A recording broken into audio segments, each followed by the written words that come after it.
এসব কি আয়ান? নিজের ভাইয়ের স্ত্রীকে বিয়ে করতে তোমার লজ্জা করলো না?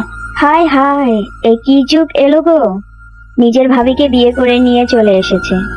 এই মেয়েটা আমার বড় ছেলের মাথা তো খেয়েই ছিল, এখন আমার ছোট ছেলেরটাকেও ছাড়লো না। আয়ান, এটা তুই কি করলি? তুই ভগিনীর বাচ্চাটাকে বিয়ে করে আনলি? তুই জানিস না ওর সাথে আমার সম্পর্ক কি? কিভাবে করতে পারলি তুই এটা? আমাদের পরিবারের মান সম্মানের কথাটা একবারও ভাবলি না? আয়ান সবার কথা চুপচাপ শুনতে থাকে। ওর ঠোঁটে লেগে থাকে একটা ঠান্ডা হাসি। ওর পেছনে গুটিসুটি মেরে দাঁড়িয়ে থাকে ওর বড় ভাইয়ের ডিভোর্স দেওয়া বউ নদী, যাকে কিছু সময় আগে আয়ান বিয়ে করেছে। চৌধুরী বাড়ির ছোট ছেলে আয়ান, যে এতদিন ব্যবসার কাজে বিদেশে ছিল। বিদেশে পড়াশোনা শেষ করে নিজের দাদার ছোট ব্যবসাটাকে ও অনেক বড় করেছে। দীর্ঘ 14 বছর পরে আয়ান বাংলাদেশে ফিরে এসেছে। আয়ানের দেশে ফেরার এই 2 দিন হলো মাত্র। তার ভেতরে এত কিছু হয়ে গেছে। আয়ান সবাইকে উপেক্ষা করে নদীর হাত শক্ত করে ধরে ওকে নিয়ে উপরে যেতে চায়। তখনই দীপ্ত নদীর হাত চেপে ধরে আর বলে, এসব কোন ধরনের অসভ্যতা আয়ান?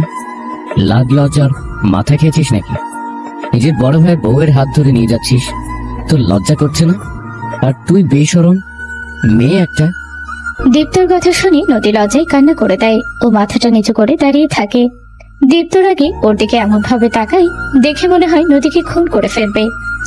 নিজের শরীরের সর্বোচ্চ শক্তি দিয়ে নদীর হাত চেপে ধরে। নদীর ফর্সা হাত লাল হয়ে ওঠে মুহূর্তেই। নদী ব্যথায় হাত ছাড়ানোর জন্য মুচড়ামুচড়ি করতে থাকে। তোর শরীরে এত কারেন্ট? ডিভোর্স হলো 24 ঘন্টা পার হয়নি, তার ভিতরে আমার ভাইকে ফুসলিয়ে বিয়ে করে নিয়েছিস? লজ্জা করলো না এটা করতে? রাস্তার মেয়ে একটা। আয়ান দীপ্ত নদীর যে হাত ধরেছিল সেটার দিকে রাগী চোখে তাকিয়ে শীতল কণ্ঠে দীপ্তকে বলে, হাতটা ছাড়ো। দীপ্ত ওর কথায় কোনো পাত্তাই দেয় না। আয়ান আবারও বলে, হাতটা ছাড়ো, না হলে আমি বাধ্য হব এমন কিছু করতে যাতে করে ভবিষ্যতে অন্য কিছু ধরার অবস্থায় না থাকো। কি করবি তুই? হ্যাঁ, পরিবারের মান সম্মান খুইয়ে একে বিয়ে করেছিস, এখন আবার আমাকে হুমকি দিচ্ছিস? এই রাস্তার মেয়েটার জন্য তুই আমাকে হুমকি দিচ্ছিস? আয়ান কোনো কথা না বলে দীপ্তর হাত থেকে নদীর হাত এক টানে ছাড়িয়ে নেয়। নদীর হাত লাল হয়ে যায় একদম। নদীর হাতের দিকে তাকিয়ে আয়নের রাগ আরো বেড়ে যায়। ও নদীকে বলে, ব্যথা করছে অনেক, তাই না? একদম লাল হয়ে গেছে তো। নদী কিছু বলার আগে আয়নের মা বলে, এসব সামান্য আঘাতে ওর কিছু হয় না। তো তো দেখছি দরদ একদম উতলে উঠছে এই রাস্তার মেয়েটার জন্য। আয়ন ঘুরে গিয়ে দীপ্তর মুখে একটা ঘুষি মারে। দীপ্ত ছোট কেটে রক্ত বেরিয়ে আসে। দীপ্ত তীব্র ক্ষোভে কিছু বলবে, তার আগে আয়ন দীপ্তর পেট বরাবর একটা লাথি মারে। দীপ্ত ছিটকে গিয়ে কিছুটা দূরে পড়ে। ওর মা গিয়ে ওর পাশে বসে বিলাপ করতে করতে বলে, হায় হায়, এ কি কাল সাপ ঢুকলো আমার সংসারে! ভাইতে ভাইতে ঝামেলা বাঁধিয়ে দিল। তুই রাস্তার মেয়েটার জন্য আমাকে মারলি, নিজের বড় ভাইকে মারলি। হ্যাঁ, মারলাম। ওকে স্পর্শ করার কোনো অধিকার তোমার নেই। বেশ তো সাধু সাচ্ছিস, নিজের বড় ভাইয়ের বউকে বিয়ে করতে লজ্জা লাগলো না তোর? হ্যাঁ, লাগলো না। আর একটা কথা তুমি হয়তো ভুলে গেছ, ও তোমার বউ ছিল, এখন আর নেই। 2 ঘন্টা আগে তোমাদের ডিভোর্স হয়ে গেছে। ডিভোর্স হয়েছে বলেই কি বিয়ে করতে হবে? এই রাস্তার মেয়েটার মধ্যে এমন কি দেখলি যে সদ্য ডিভোর্স হওয়া একে বিয়ে করে নিলি? Mind your language mister Dipto Chowdhury. তুমি বারবার যাকে রাস্তার মেয়ে বলে অপমান করছো সে আমার বউ, মিসেস আয়ান চৌধুরী। আর আমি বেঁচে থাকতে কোনো অবস্থাতেই আমার বউয়ের অপমান সহ্য করব না। মা, দেখলে তোমার ছোট ছেলের অবস্থা? দেখলে? দেখছি, সব দেখছি। এই কাল সাপটা আমার ছেলেটার মাথা খেয়েছে। মা, আমার কথাটা হয়তো তুমি শুনতে পাওনি, আর শুনতে পেলেও বুঝতে পারোনি। আমি বলেছি আমার বউয়ের অপমান আমি সহ্য করব না। নেক্সট টাইম ওর নামে কেউ ফালতু কথা বললে তার ফল ভালো হবে না। আর ভাইয়া, ও এখন আর তোমার বউ নেই, আমার বউ, তোমার ছোট ভাইয়ের বউ। সেই কথাটা মাথায় রেখে চলবে। নেক্সট টাইম ওকে ছোঁয়ার চেষ্টা করলে তোমার হাত ভেঙে গুড়িয়ে দেব। আয়ন সবাইকে উপেক্ষা করে নদীর হাত ধরে টেনে নিয়ে নিজের রুমে চলে যায়। ওর মা আর ভাই ওর দিকে তাকিয়ে রাগে ফুঁসতে থাকে। আয়ন নদীকে এনে নিজের খাটের উপরে বসায়। তারপর টেবিলের উপর থেকে একটা মেডিসিনের বক্স এনে তার ভেতর থেকে একটা ব্যথার স্প্রে বের করে নদীর হাতে স্প্রে করে দেয়। আপনি অনেক ব্যথা পেয়েছেন, তাই না? আমার থেকে আমার পরিবারকে, আমার ভাইকে আপনি এখন ভালো করে চেনেন। ও এখন আর মানুষ নেই, একটা অমানুষে রূপান্তরিত হয়েছে। ওর জন্য এটা নর্মাল বিষয়। আপনি যদি মরেও যান তাতেও ওর কিছু যায় আসবে না, তাই ওর ব্যবহারে কষ্ট পাবেন না। আমার একটা জরুরি কাজ আছে, আমি একটু বাইরে যাচ্ছি, বেশি সময় লাগবে না, ঘন্টাখানেক, তার ভেতরেই চলে আসব। আপনি রুমের দরজা ভিতর থেকে আটকে রাখুন, আমি বাইরে থেকে লক করে দিয়ে যাচ্ছি। আর হ্যাঁ, আমি ছাড়া আর কেউ দরজা খুলতে বললে খুলবেন না। ওদের রাগ এখন সব আপনার উপরে, আপনাকে একা পেলে কি করবে ঠিক নেই। আমি যত দ্রুত সম্ভব চলে আসব। আয়ান নদীকে রেখে বাহিরে যায়। যাওয়ার সময় রুমের দরজা বাহিরে থেকে লক করে দিয়ে যায়। নদীও ভিতর থেকে সিটকিনি আটকে দেয়। আয়ান নিচে এসে দেখে ওর মা আর ভাই সোফে বসা। ওর মা আর ভাইয়ের ছোটি বরফ লাগিয়ে দিচ্ছে। আয়ান ওদের ইগনোর করে চলে গিয়ে আবার ফিরে আসে। তারপর ওর মা আর ভাইয়ের উদ্দেশ্যে বলে, আমি একটু বাইরে যাচ্ছি, নদী রুমে, ওকে কেউ ডিস্টার্ব করবে না। আমাদের খেয়ে বসে কাজ নেই নাকি যে ওকে ডিস্টার্ব করব? না করলেই ভালো। আমি ফিরে এসে যদি জানতে পারি ওর রুমের সামনে গিয়ে দরজা ধাক্কিয়েছো বা ওকে আজে বাজে কিছু বলেছো, তাহলে আমার চেয়ে খারাপ আর কেউ হবে না। কথাটা বলে আয়ন বাহিরে চলে যায়। দীপ্তর আগে সোফা একটা ঘুষি মারে। নদী রুমের মাঝে কিছু সময় পায়চারি করতে করতে আয়নার সামনে গিয়ে দাঁড়ায়। আয়না নিজেকে দেখতে দেখতে হঠাৎই তার চোখ পেয়ে পানি গড়িয়ে পড়ে। ও নিজেকে নিজেই বলে, বাহ, নিয়তির কি খেলা! সব সময় আগেও আমি এই বাড়ির বউ ছিলাম, এখনো এই বাড়ির বউ আছি, শুধু এখন পরিচয়টা ভিন্ন। তখন ছিলাম বাড়ির বড় বউ, আর এখন ছোট বউ। নদী কিছু সময় আগের ঘটনা চিন্তা করতে থাকে, যার জন্য আজকে ওর এমন পরিণতি। অতীত আর মেরো না প্লিজ, আমার অনেক কষ্ট হচ্ছে, এবারের মতো মাফ করে দাও, আর এমন ভুল হবে না। রাস্তার মেয়ে একটা, তোকে বিয়ে করে আমার জীবনটা শেষ হয়ে গেছে, এই তুই বলতে পারিস না? আল্লাহ তোর মৃত্যু দেয় না কেন? তাহলে তো অন্তত আমি মুক্তি পেতাম। অনাথের বাচ্চা, মর তুই। কথাটা বলে দীপ্ত নদীকে নিজের বেল দিয়ে অমানুষ্যের মতো মারতে থাকে। আর নদী ব্যথায় আর্তনাদ করতে থাকে আর কান্না করতে থাকে। কিন্তু নদীর সে আর্তনাদ, কষ্ট, চোখের পানিতে দীপ্তর মন গলে না। ও টানা 2 ঘন্টা নদীকে মারতে থাকে। ওর মা বাবা সবাই নদীর চিৎকার শুনলেও কেউ আটকাতে আসে না। দীপ্তর মা আরো খুশি হয়। আয়ান তখন বাড়িতে ছিল না। ও আল্লাহ, তুমি কি দেখতে পাও না আমাকে কতটা কষ্ট দিচ্ছে এরা? হয় আমাকে বাঁচাও, না হয় মৃত্যু দাও মালিক। এই যন্ত্রণা যে আমি আর সহ্য করতে পারছি না, মৃত্যু দাও আমাকে। টানা 2 ঘন্টা মেরেও দীপ্ত ক্লান্ত হয় না। ওর কাছে নদীর কষ্টগুলো খুবই ভালো লাগে। ব্যথায় নদীর করা চিৎকারগুলো ও উপভোগ করতে থাকে। ওর জন্য এসব আনন্দের হয়ে দাঁড়ায়। নদী দীপ্তকে এভাবে খুশি হতে দেখে আরো বেশি কষ্ট পায়। আয়ান নিজের বন্ধুদের সাথে দেখা করার জন্য বাহিরে গিয়েছিল। বাসায় ফিরে দীপ্ত রুম থেকে নদীর আর্তনাদ শুনে ও সোজা দীপ্ত রুমের সামনে যায়। ভাইয়া, দরজা খোলো। কি হয়েছে ভাবির? ওকে এভাবে মারছো কেন? আয়ান, তুই মাত্র বাইরে থেকে এলি, যা গিয়ে ফ্রেশ হয়ে নে। এসবে তোর না গলাতে হবে না। ভাইয়া এভাবে ভাবিকে মারছে কেন? ওসব কিছু না, ওকে একটু শিক্ষা দিচ্ছে। মানে একটা মানুষকে এভাবে মেরে কে শিক্ষা দেয়? একটা পশুকেও তো মানুষ এভাবে আঘাত করে না। মা, আমি ভালোভাবে বলছি, তোমার ছেলেকে দরজা খুলতে বলো, না হলে কিন্তু আমি পুলিশ ডেকে এনে দরজা ভাঙাবো। তারপর তারা দেখবে কিসের শিক্ষা দিচ্ছে ও। আয়নের কথাই ওর মা ভয় পেয়ে যায়, কারণ উনি জানেন আয়নের মাথা বিগড়ে গেলে ও সত্যি সত্যি পুলিশ ডাকবে। তাই উনি দীপ্তকে দরজা খুলে দিতে বলেন। দীপ্ত মায়ের কথা মতো দরজা খুলে দেয়। দরজা খুলতেই আয়ন দেখে নদী ফ্লোরে পড়ে আছে। ওর ঘন লম্বা চুলগুলো এলোমেলো হয়ে আছে। 2 হাতে কামিজের হাতার নিচে কনুইয়ের নিচ থেকে হাতের আঙুলের শেষ পর্যন্ত আঘাতের চিহ্ন। সব জায়গায় রক্ত জমে কালো হয়ে গেছে। দীপ্তর তখনও রাগ কমেনি। মনে হচ্ছিল নদীকে এতটুকু মেরে ওর শান্তি হয়নি। ও রাগে ফুঁসতে ফুঁসতে আবারও নদীর দিকে এগোতে গেলে আয়ন সামনে এসে দাঁড়ায়। ভাবিকে এভাবে মেরেছো কেন? ভুল করেছে তাই শাস্তি দিয়েছি, যাতে করে ভবিষ্যতে আর ভুল না করে। কি ভুল করেছে? তরকারি রান্না করেছে, লবণ দেয়নি। ওর নাকি মনে ছিল না রান্নার সময় মন কোন নাগরের কাছে যায় ওর। আর যাতে মন কোথাও না যায় সে ব্যবস্থা করছি। তুই তো রুমে যা। এই সামান্য কারণে তুমি ভাবিকে এমন অমানুষের মতো মারলে? ভুল তো মানুষ মাত্রই হয়। এইটুকু কারণের জন্য এতটা পাষাণ হলে কিভাবে তুমি? তোর এসব নিয়ে ভাবতে হবে না, তুই তোর রুমে যা। ওর এসব অভ্যেস আছে, ওর কিছু হয় না। আয়ন এবার প্রচুর রেগে যায়। ও রেগে নদীর দিকে তাকিয়ে বলে, অভ্যাস আছে মানে কি? ভাইয়া তোমাকে প্রায় এমন মারে? কি হলো বলো। নদী মুখে কিছু বলে না, শুধু মাথা নাড়িয়ে হ্যাঁ বোঝায়।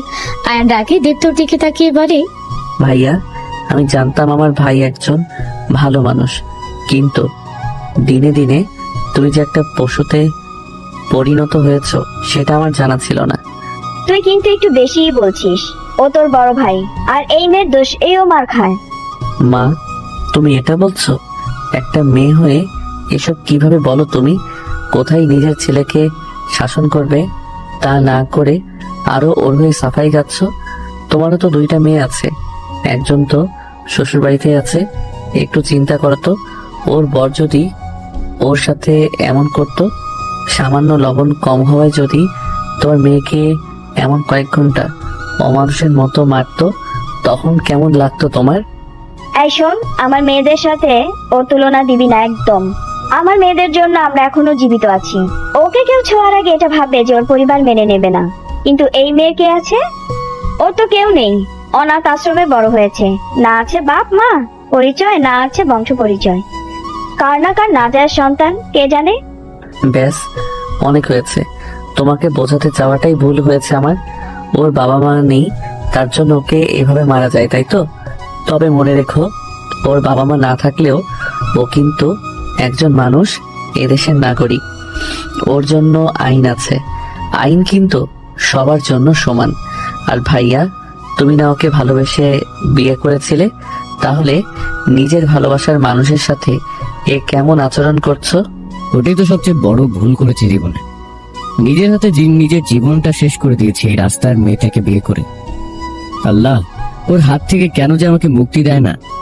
এত মানুষ মরে, ওর মৃত্যু কেন দেয় না আল্লাহ? আয়ন এবার নদীর দিকে তাকিয়ে বলে, তুমি কি পাগল? এত মায়ের অত্যাচার সহ্য করে কেন পড়ে আছো এখানে? দেখতেই তো পাচ্ছ, তোমার থাকা না থাকাতে এদের কারো কিছু যায় আসে না, উল্টো তোমার মৃত্যু কামনা করছে। তাও কেন পড়ে আছো এখানে? আমি তোমাকে কথা দিচ্ছি, তোমাকে একটা সুন্দর জীবন দেব, একে ছেড়ে দাও তুমি। হ্যাঁ হ্যাঁ, ওই মুক্তি দে তুই, দয়া করে আমার জীবন থেকে চলে যায়। তুমি ওকে ডিভোর্স দিয়ে দাও, ওর সাথে তুমি সুখী হতে পারবে না, ও তোমাকে সুখে থাকতে দেবে না। এখন নিজে চিন্তা করো, কি করবে? আজীবন ওর সাথে থেকে এসব সহ্য করবে, নাকি ওকে ডিভোর্স দিয়ে একটা সুখী জীবন কাটাবে? দে, আমাকে ডিভোর্স দে। আমি তো দেনমোহরে 2 লাখ টাকা নগদ পরিশোধ করে দেবো। তাও আমাকে মুক্তি দে তুই। দেবে ডিভোর্স? নদী ছলছল চোখে একবার দীপ্তর দিকে তাকায়, তারপর আয়নের দিকে তাকিয়ে চোখের ইশারায় সম্মতি জানায়। আয়নুর এক লয়ার বন্ধুকে কল দিয়ে ডিভোর্স পেপার রেডি করে বাসায় আসতে বলে। দীপ্ত আর ওর মা মনে মনে খুবই খুশি হয়। দীপ্ত ব্যাংকে চলে যায় টাকা তুলতে। কিছু সময় পরে আয়নের বন্ধু ডিভোর্স পেপার নিয়ে চলে আসে। দীপ্ত টাকা নিয়ে চলে আসে। দীপ্তর চেহারায় এতটা খুশি থাকে দেখে মনে হয় যেন ডিভোর্স না, আজকে ওর বিয়ে। দীপ্ত তাড়াতাড়ি সই করে দেয়, নদীও সই করে। সই করার সময় ওর হাতটা একটু কেঁপে ওঠে। দীপ্ত নদীর হাতে 2 লাখ টাকা দেয়। নদী টাকাটা আবারও দীপ্তর হাতে দিয়ে বলে, তোমার টাকার আমার কোনো দরকার নেই। টাকার জন্য তোমাকে বিয়ে করিনি আমি, ভালোবাসতাম তাই বিয়ে করেছি। কিন্তু সেই ভালোবাসা আরো উঠে গেছে। যেদিন থেকে তুমি পাল্টে গেছো, সেদিন থেকে আমার মনে থাকা তোমার জন্য অনুভূতিও পাল্টে গেছে। এখন যেটা বেঁচে আছে সেটা শুধুই ঘৃণা। Mister Dipto Chowdhury, I hate you. আর হ্যাঁ, আমার সব সুখ শান্তি কেড়ে নিয়ে যদি আপনি ভেবে থাকেন আপনি সুখী হবেন, তাহলে শুনুন, আপনি কোনোদিনও সুখী হতে পারবেন না। উপরে একজন আছে যিনি সব দেখছেন। আমার প্রতি ফোঁটা চোখের পানির দাম আপনাকে দিতে হবে। দীপ্ত নদীর কথাগুলোকে কোনো গুরুত্বই দেয় না। আয়ান নদীর হাত ধরে ওকে নিয়ে বাহিরে যেতে দেয়। চলো। সেটা দেখে নদী বলে, কোথায়? তোমার নতুন জীবনের উদ্দেশ্যে। নদীকে আর কিছু বলতে না দিয়ে আয়নকে নিয়ে বাহিরে চলে যায়। দীপ্ত আর ওর মা এটাই তেমন কিছু মনে করে না। ওরা তো মুক্তির আনন্দে উচ্ছ্বসিত হয়ে পড়ে। ওর বাবা অবশ্য খুশি হয়। ওনারাও নদীকে তেমন একটা পছন্দ ছিল না। আয়ান নদীকে নিয়ে ডিরেক্ট রেজিস্ট্রি অফিসে চলে আসে। ওর 4 জন বন্ধুকে বলে একজন কাজীকেও নিয়ে আসতে। এসব কি? আমি তোমাকে কথা দিয়েছিলাম তোমাকে একটা সুন্দর জীবন দেব, আর তাই আমি তোমাকে বিয়ে করতে চাই। নদী, আমি জানি তুমি জীবনে অনেক কষ্ট পেয়েছো আমার ভাইয়ের থেকে, কিন্তু বিশ্বাস করো, আমি ওর মতো না, আমি তোমাকে আর কষ্ট দেব না। তুমি ভালো থাকবে আমার সাথে, প্লিজ রাজি হয়ে যাও। আয়নের কথায় নদী প্রথমে না রাজি হলেও পরে ঠিকই রাজি হয়ে যায়। একটা সুন্দর জীবনের আশায় ও আয়নের প্রস্তাব কবুল করে নেয়। হঠাৎই দরজায় কড়া নাড়ার শব্দে নদীর ধ্যান ভাঙে। নদী দেখে অতীতের কথা ভাবতে গিয়ে 40 মিনিট পার হয়ে গেছে। কে? আমি নদীকে দরজা খুলে দেয়। আয়ন কিছু শপিং ব্যাগ হাতে দাঁড়িয়েছিল। আয়ন নদীকে দেখে একটা হাসি দেয়। আয়নের হাসিতে নদীর মন এমনিতেই ভালো হয়ে যায়। আয়ন প্যাকেটগুলো নদীর হাতে দিয়ে বলে, এই ব্যাগটায় একটা বেনারসি আছে। আজকে যেহেতু হুট করে বিয়েটা হয়েছে, তাই আগে থেকে তো কিছু কেনার সময় পাইনি, এই জন্য এখন নিয়ে আসলাম। এটা পরে আসো। আর এই 3টায় কয়েকটা 3 পিস আছে। এখন থেকে সব শাড়ি পরে থাকতে হবে না। কালকে তোমাকে নিয়ে মার্কেটে যাব, আর যা যা লাগে নিয়ে আসবো। কিন্তু মা তো 3 পিস পরা পছন্দ করে না। আমার বউ যাতে কমফোর্টেবল থাকবে তাই পরবে। কে পছন্দ করলো না করলো এতে আমার কিচ্ছু যায় আসে না। নদীর মনে পড়ে যায় ওর আর দীপ্তর বিয়ের রাতের কথা, যখন দীপ্তর মা ওকে কিছু সুতি শাড়ি দিয়ে বলেছিল, এখন থেকে এসব 3 পিস পরা চলবে না। আমি এসব পছন্দ করি না। আমার বাড়ির বউ সবসময় সুতি শাড়ি পরতে হবে। ওর মা চলে গেলে নদী দীপ্তকে বলে, দীপ্ত, আমি তো শাড়ি পরতে পারি না। আর তাছাড়া ছোট থেকে আমি 3 পিস পরেছি। এই গরমে শাড়ি পরে কিভাবে কি করব? তুমি একটু তোমার মাকে বোঝাও না। না পড়তে পারলে একটু ম্যানেজ করে নাও প্লিজ। ইউটিউবে টিউটোরিয়াল দেখে শিখে নাও। মাকে না বলা মানে বাড়িতে তুলকালাম সৃষ্টি করা। তুমি একটু মায়ের কথা মতো চলো, মাকে মানিয়ে চলো। তখন দীপ্তকে ভালোবাসে নদী নিজের কমফোর্টনেস ছেড়ে দিয়েছিল। আস্তে আস্তে নিজের পছন্দ অপছন্দ সব বদলে ফেলেছিল। কিন্তু তবু আজর এই পরিণতি।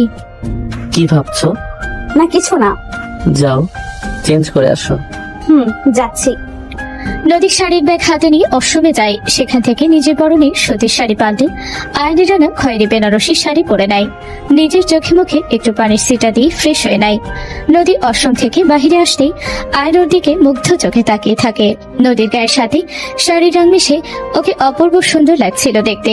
নদী দেখতে একদম একটা পুতুলের মতো। ওর গায়ের রং উজ্জ্বল ফর্সা, সে গায়ে খয়েরি রঙের বেনারসিতে আরো ফুটে উঠেছে। নদী আয়নের দিকে তাকিয়ে বলে, আমার গায়ের এই দামি বেনারসি মানাচ্ছে না, তাই না? তবে তোমাকে ধন্যবাদ আমাকে এটা পরতে দেওয়ার জন্য। আমার খুব শখ ছিল আমি আমার বিয়েতে খয়েরি রঙের বেনারসি পরবো, বউ সাজবো, কিন্তু সেটা আগের বার পূরণ হয়নি।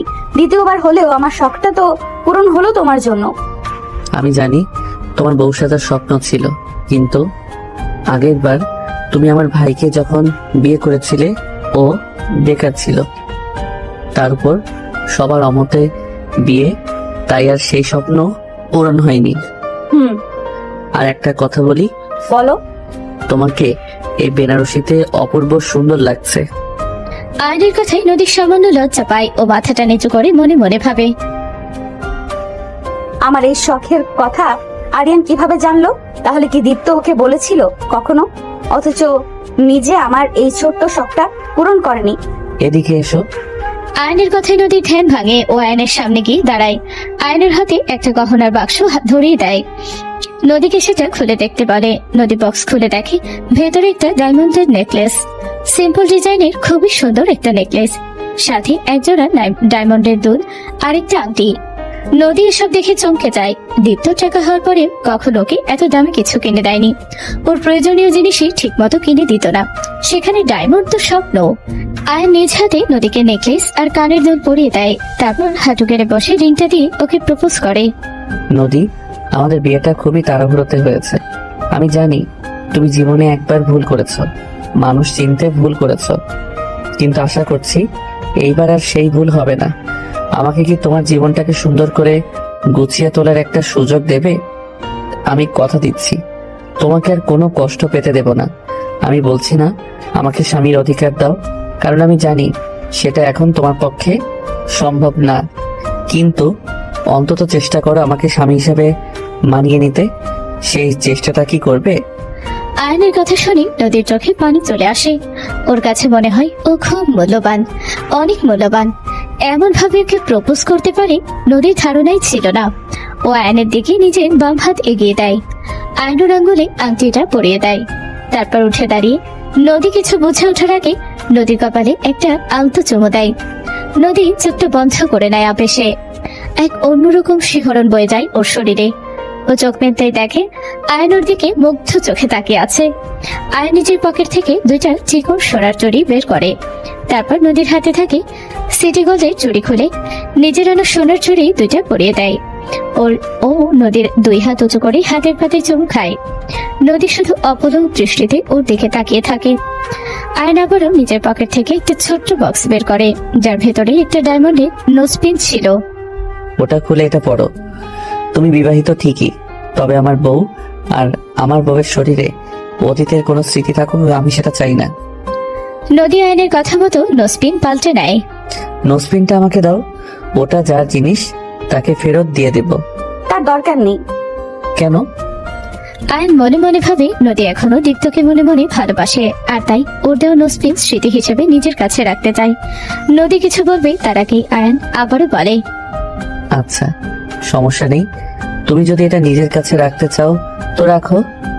নদী আয়নকে অবাক করে দিয়ে নোজপিনটা ডাস্টবিনে ফেলে দেয়, তারপর বলে, নিজের কালো অতীত বয়ে বেড়ানোর কোনো মানেই হয় না।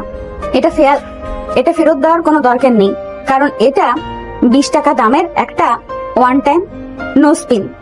আমাদের বিয়েটা হুট করে হয়েছিল, তখন ওর কাছে নোজপিন দেওয়ার টাকা ছিল না, তাই এটা কিনে দিয়েছিল।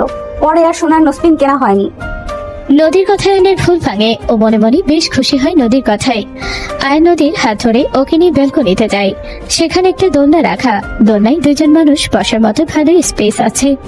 আয়ন নদীকে নিয়ে দোলনায় বসে, সেখানে বসে থাকে চুপচাপ, কোনো শব্দ করে না। একটু পরে নদীকে নিয়ে রুমে চলে যায়। অনেক রাত হয়েছে, ঘুমিয়ে পড়ো।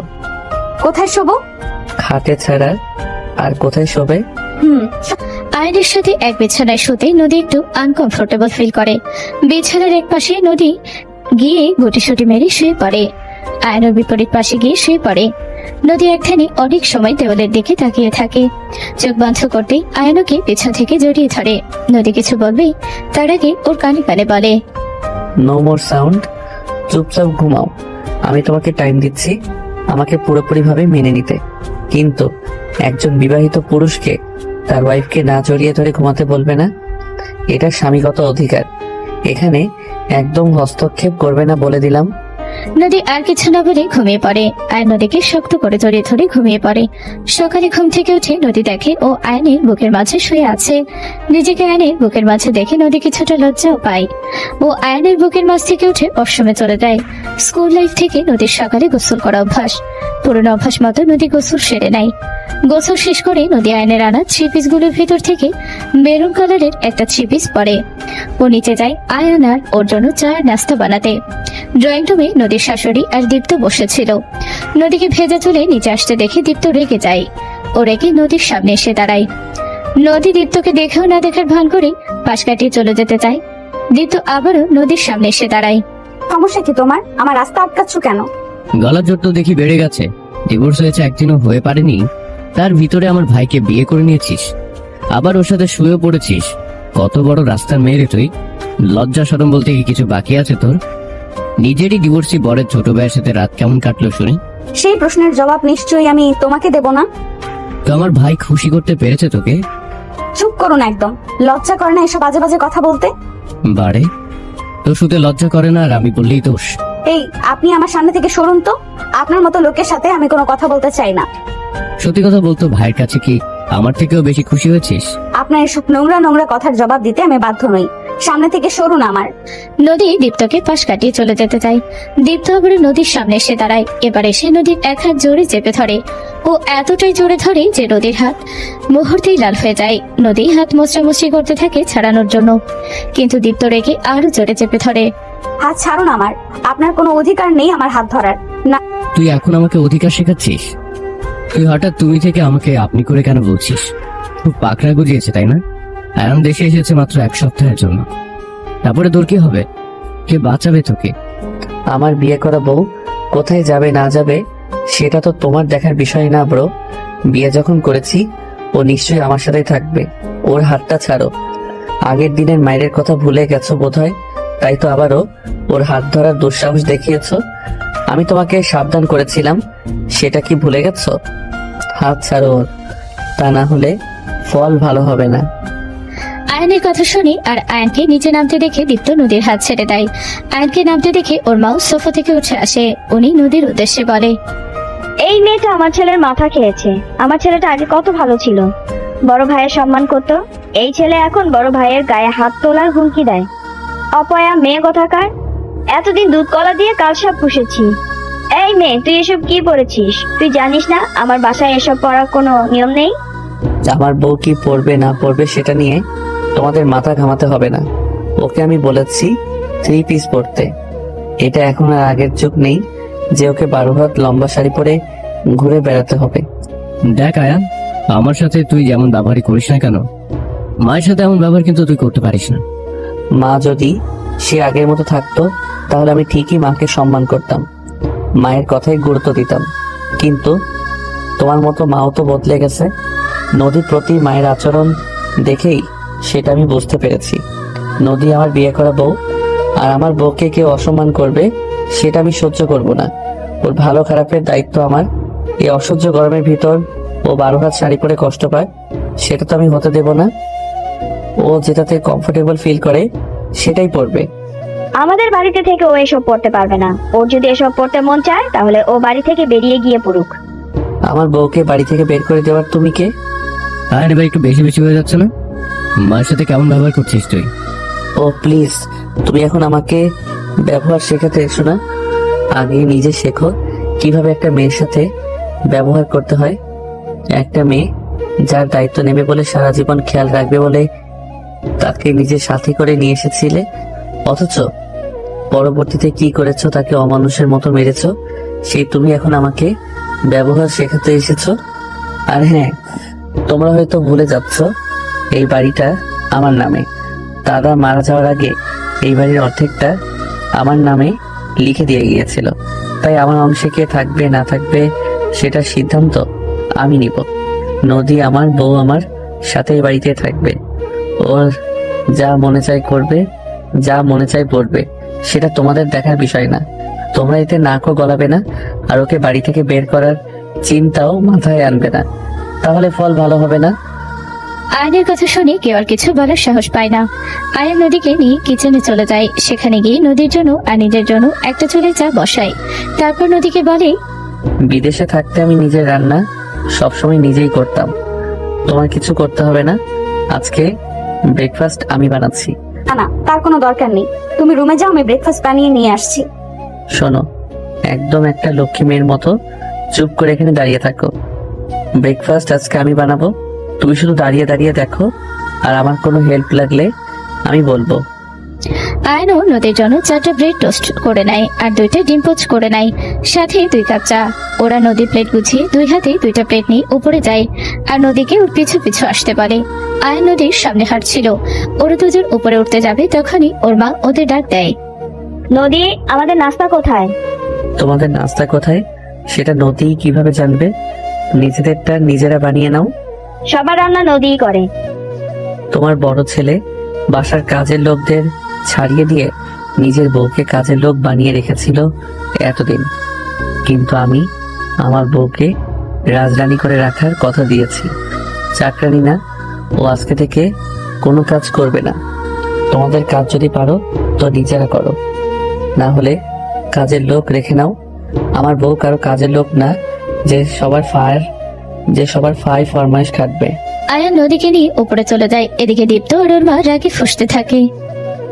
দেখেছো মা, এই মেয়ে একদিনে কেমন তোমার ছেলেকে বশ করে নিয়েছে। ওর কাছে এখন আমাদের কথাগুলো বিষের মতো লাগে। ওরা একটা কিছু করতেই হবে। তুই চিন্তা করিস না, 2টা দিন যেতে দে, দেখবি আয়ন নিজেই ওকে বাড়ি থেকে বের করে দিবে। এই মেয়ের আসল রূপ দেখার পর আর সত্যিটা জানার পরে ওই ওকে ঘাট ধাক্কা দিয়ে বের করে দিবে।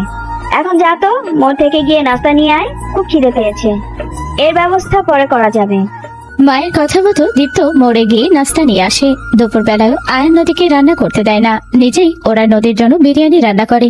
ওর মা আর ভাই হোটেল থেকে খাবার নিয়ে এসে খায়। নদীর এসব দেখে খুব খারাপ লাগে। ও আয়নকে বলে, আয়ান, কাজটা হয়তো ঠিক হচ্ছে না। মায়ের বয়স হয়েছে, এইসব বাইরের অস্বাস্থ্যকর খাবার খেলে মায়ের শরীর খারাপ করবে। তোমার ভাইয়ের জন্য না হোক, মায়ের রান্নাটা অন্তত আমাকে করতে দাও। আমার থেকে একদম বেশি বোঝো না। আমি যা করছি একদম ঠিক করছি। মা এতদিন তোমার সাথে যেটা করেছে একদম ঠিক করেনি। নিজের ছেলেকে শাসন না করে উল্টো তোমার দিকে উস্কে দিয়েছে। তুমি এত সহজে মাকে ক্ষমা করো না। সবে তো শুরু, কটা দিন যেতে দাও, দেখবে মা ঠিকই বুঝতে পারবে এতদিন কত বড় ভুল করেছে। এতদিন তোমার প্রতি সেই অন্যায় হয়েছে, তার কাছে এগুলো কিছুই না। রাতে আয়ন আর নদী যখন খেতে বসে তখন হঠাৎই কলিং বেলটা বেজে ওঠে। নদী খাবার হাতে উঠে গিয়ে দরজা খুলে দেয়। সামনে যা দেখতে পাই তা দেখে এক মুহূর্তের জন্য নদীর পায়ের তলা থেকে মাটি সরে যায় ও দু কদম পিছিয়ে আসে। নিজের চোখে বিশ্বাস করতে পারে না আয়ন ও নদীকে ওভাবে ওখানে দাঁড়িয়ে থাকতে দেখে উঠে আসে। সামনের দৃশ্য দেখে আয়নও নিজের চোখে বিশ্বাস হয় না। তৃষা, তুই? আর এসব কি? হ্যাঁ আমি। দেখ আয়ান, এত অবাক হওয়ার কিছু নেই।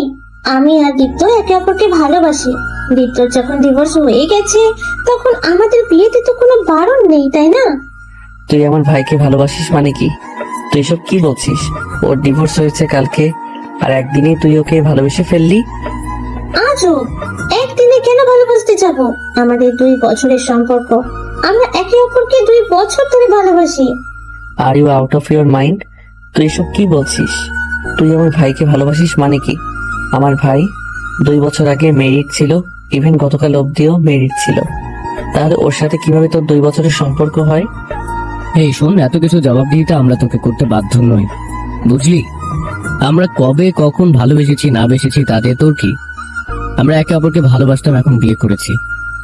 আমি তোমার সাথে কথা বলছি না, আমি আমার বেস্ট ফ্রেন্ডের সাথে কথা বলছি। রিশা, তুই আমার ভাইকে কবে থেকে চিনিস? আর তোদের সম্পর্ক যদি 2 বছরই হয়ে থাকে, তার মানে তুই জেনে শুনে আমার ভাইয়ের সংসারে ঢুকেছিস। তুই তো জানতি যে আমার ভাই বিবাহিত, তাহলে কেন ওর সাথে সম্পর্কে জড়ালি? আমার ভাবতেও ঘৃণা হচ্ছে যে তুই আমার best friend. Oh please Ayan, তুই অন্তত এসব ব্যাকডেটেড কথা বলিস না। 2 বছর আগে একটা পার্টিতে আমাদের দেখা হয়েছিল, সেখান থেকেই পরিচয়। পরিচয় তো আরো আগে থেকেই। আমি তোর ভাইকে আগে থেকেই চিনতাম, কিন্তু এই পার্টিতে আমরা দুজন অনেকটা ক্লোজ হয়ে পড়ি। তারপর থেকেই আমাদের সম্পর্কের শুরু। আমার ভাইয়ের চরিত্র খারাপ সেটা তো জানতাম, কিন্তু আমার বেস্ট ফ্রেন্ডও যে এমন বের হবে সেটা আশা করিনি। তোর থেকে আমি এমন কিছু আশা করিনি কখনোই। যেটা মন চাই করেছিস, এখন নিজের জীবনটাকে যখন শেষ করতেই চাচ্ছিস কর। আয়নের হঠাৎই নদীর কথা খেয়াল আসে ও পিছনে তাকিয়ে দেখে নদী দাঁড়িয়ে আছে। আয়ন মনে করে দীপ্ত বিয়ে করে নিয়ে আসে নদী খুব কষ্ট পেয়েছে। ও নদীকে বুঝিয়ে উপরে নিয়ে যেতে চায়। রুমে চলো। নদী তবু সেখান থেকে নড়ে না, ও এক নজরে তৃষার দিকে তাকিয়ে থাকে। নদীকে ওর দিকে তাকিয়ে থাকতে দেখে আয়ন ভাবে নদী হয়তো খুব কষ্ট পেয়েছে। আয়ন নদীর কাছে গিয়ে ওর হাত ধরে উপরে নিয়ে যেতে চায়। তোমার আর এখানে থাকতে হবে না। রুমে কেন যাব? আমি কোথাও যাব না। নদী, আমি বুঝতে পারছি তোমার ব্যাপারটা, তোমাকে এখানে দাঁড়িয়ে আর এসব দেখতে হবে না। খারাপ কিসে? ভালোই তো, এন্টারটেইনিং। আমি আগেই জানতাম এরকম সার্কাস একদিন আমাকে দেখতে হবে, বাট মজা নেই আ রাহা হ্যায়। এইসব দেখে মজা পাচ্ছি না, উল্টো আরো বোর হচ্ছি। এক কাজ করে চলো, এই সার্কাস না দেখে দুজনে আগে নিজেদের খাওয়া শেষ করি। আর হ্যাঁ, এইসব দেখে আমার মুড খারাপ হয়ে গেছে, কালকে রাতে দুজনের মুভি দেখতে যাব, ঠিক আছে? নদীর কথা শুনে আয়ন পুরো শক খেয়ে যায়। ও ভেবেছিল দীপ্তকে বিয়ে করে আসতে দেখে নদী কষ্ট পাবে, কিন্তু নদী উল্টে আরো এসবকে সার্কাস বলছে, মজা নিচ্ছে। এটা দেখে আয়ন ফিক করে হেসে দেয়। জয় হুকুম মেরে মহারানী, চলো এখন গিয়ে খাবারটা শেষ করি। নদী আর আয়ান আবারও ডাইনিং এ গিয়ে খাওয়া শুরু করে। নদীর এমন অবহেলায় দীপ্তর খুব রাগ হয়। ও ভেবেছিল নদী কষ্ট পাবে, কান্না করে এসে ওর কাছে মাপ চাইবে। তা না করে নদী এমন ভাবে বিষয়টা এড়িয়ে গেল যেন কিছু হয়নি। নদীর এই আচরণে দীপ্তর ভিতর রাগে জ্বলে যায়। তবুও নতুন বউয়ের সামনে দীপ্ত নিজের রাগটাকে প্রকাশ করে না। ও তৃষাকে নিয়ে উপরে যায় বাবা মায়ের সাথে ওর পরিচয় করে দিতে। যাওয়ার সময় ওরা দেখে আয়ন নদীকে নিজের হাতে খাইয়ে দিচ্ছে। সেটা দেখে দীপ্তর আগে দ্রুত উপরে চলে যায়। তৃষাও রেগে মেগে উপরে দীপ্ত পিছন পিছন চলে যায়। তৃষার রেগে যাওয়াটা আর কেউ খেয়াল না করেও নদী খেয়াল করে। ওর কাছে ব্যাপারটা খুবই অদ্ভুত লাগে। তবুও সে বিষয়ে পাত্তা না দিয়ে ওরা দুজন খাওয়া শেষ করে। দীপ্ত উপরে গিয়ে মা বাবার সাথে তৃষার পরিচয় করিয়ে দেয়। ছেলের বউ হিসেবে তৃষাকে দেখে দীপ্তর মা বাবা দুজনেই খুব খুশি হয়। দীপ্ত অনলাইনে ওদের 4 জনের জন্য রাতের খাবার অর্ডার দিয়ে দেয়। আয়ন আর নদী রুমে চলে যায়। রুমে গিয়ে আয়ন নদীকে নিজের দিকে ফিরিয়ে ওর কাঁধে নিজে 2 হাত রেখে বলে, নদী, আমি জানি তোমার হয়তো খুব খারাপ লাগছে, খুব কষ্ট লাগছে, যদি চাও কিছু সময় একা থাকতে পারো। খারাপ কেন লাগতে যাবে? দেখো, আমার থেকে আর কিছু লুকাতে হবে না। আমি তোমার মনের অবস্থাটা বুঝতে পারছি। নিচে যা কিছু হলো তার জন্য যে তুমি কষ্ট পেয়েছো সেটা আমি জানি, কিন্তু ওদের সামনে যে তুমি সেটা প্রকাশ করনি, এর জন্য তোমাকে অনেক ধন্যবাদ। কারণ তখন তুমি যদি ওদের সামনে ভেঙে পড়তে, ওরা সুযোগ পেয়ে যেত পরবর্তীতে তোমাকে জ্বালাতন করার। এই তুমি কি পাগল নাকি আমাকে দেখে দেবদাস মনে হয় তোমার? আমি কেন কষ্ট পেতে যাব আর কেনই বা নিজের কষ্ট লুকাতে যাব? দেখো, তোমাকে আজকে একটা কথা ক্লিয়ার ভাবে জানিয়ে দেই, তোমার ভাইয়ের জন্য আমার মনে আর কোনো জায়গা নেই। তোমার ভাই যে অন্য কোনো সম্পর্কে জড়িয়েছে সেটা আমি আরো আগেই টের পেয়েছিলাম, কিন্তু এটা জানতাম না যে মেয়েটাকে। আজকে সেটাও জেনে গেলাম, কিন্তু সত্যি বলতে আমার এক ফোঁটাও খারাপ লাগছে না। তোমার ভাই আরো আগেই আমার মন থেকে উঠে গিয়েছে, ওর প্রতি আমার কোনো অনুভূতি নেই। আর আমাদের তো এখন ডিভোর্স হয়ে গেছে, তাই ও কি করলো না করলো তাতে আমার কিছুই যায় আসে না। ও বিয়ে করলো নাকি সেটাও আমার দেখার বিষয় না। বুঝতে পেরেছো? বুঝলাম। দীপ্তর প্রতি নদীর আর কোনো ধরনের কোনো অনুভূতি নেই জেনে আয়ন খুবই খুশি হয়। ও এতটাই খুশি হয় যে ফুট করে নদীর গালে একটা চুমু বসিয়ে দেয়। আচমকা আয়নের এমন আচরণে নদী অবাক হয়ে যায়। ওর চোখ দুটো বড় বড় হয়ে যায়। ও অবাক চোখে আয়নের দিকে তাকায়। একটু আগে করা নিজের কাজের জন্য আয়ন খুবই লজ্জা পায়। ও অস্বস্তিকর পরিস্থিতির হাত থেকে বাঁচতে খাঁচে গিয়ে শুয়ে পড়ে। নদীও গিয়ে ওর বিপরীত পাশে শুয়ে পড়ে। আগের দিন রাতের মতো আজকেও আয়ন নদীকে পিছন থেকে জড়িয়ে ধরে। নিজেদের সম্পর্কটা স্বাভাবিক করার জন্য নদী আজকে আয়নের দিকে ফিরে আয়নকে নিজেও জড়িয়ে ধরে। নদীর এই আচরণে আয়ন খুবই খুশি হয়। ও বুঝতে পারে নদী আস্তে আস্তে ওকে মেনে নিচ্ছে। অল্প কিছু সময়ের মধ্যে নদী ঘুমিয়ে পড়ে। নদী ঘুমিয়ে গেছে বুঝতে পেরে আয়ন চোখ মেলে তাকায়। ও নদীর কপালে একটা কিস করে। তারপর নদীর ঘুমন্ত চেহারার দিকে তাকিয়ে নিজের স্কুল লাইফের কথা চিন্তা করে। স্কুলে থাকতে নদী আয়নের এই এক ক্লাস সিনিয়র ছিল। আয়ন তখন থেকে নদীকে চিনে। নদী আয়নকে কখনো খেয়াল না করলেও প্রথম দেখাতেই আয়ন নদীর প্রেমে পড়েছিল। কিন্তু হঠাৎ করে ওর পরিবার সিদ্ধান্ত নেয় ওকে পড়ালেখার জন্য বিদেশে পাঠিয়ে দিবে। আয়নেরও তখন বলার মতো কিছু ছিল না, তাই ওকে বিদেশে পড়াশোনার জন্য চলে যেতে হয়। স্কুল শেষে কলেজে ওঠার পরপরই আয়ন বিদেশে চলে যায়। বিদেশে যাওয়ার পর নদীর সাথে ওর আর কোনো ধরনের যোগাযোগ থাকে না। পরেও অনেক কষ্টে নদীর বেস্ট ফ্রেন্ডের কন্ট্যাক্ট নাম্বার জোগাড় করে। নদীর বেস্ট ফ্রেন্ডের থেকে নদীর সব খোঁজ খবর নিতে শুরু করে। এক সময় আয়ন সিদ্ধান্ত নেয় দেশে এসে নদীকে নিজের মনের কথাটা জানাবে।